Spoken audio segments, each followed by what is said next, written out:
这个月电费只要800多。我知道，一个是巨天的游戏，你看手机一直在充电。那这个月电费除你零花钱没？我今天没惹你吧？你叫我捧臭。等我抓到你不节约用电。你关空调罚款20。你是不是小钱想疯了？关不是开，关了就不用电了，明白吗？小朋友是这样的，关了也得罚款，因为我留意到你一晚上开关好多次了，这样重复开关更费电呢。我都说了是关，不是开。小朋友是这样的，关了也得罚款。哈，舅妈，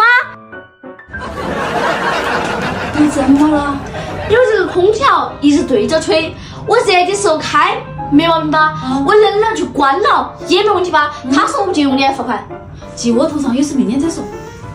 你还有事吗？没了，请对我的服务做出评价。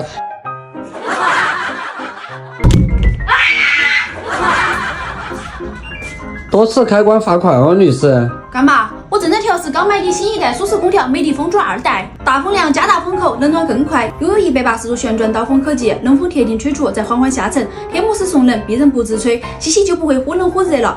真不错呢。那么请问调试好了吗，女士？调试好了，罚款20，你都调好了，你还关掉干什么呢，女士？升级了省电算法，24小时全天节能，省电提升25%，开天都不费电，罚你个头！最主要的是，现在还有19换新活动，至高能补贴600元嘞。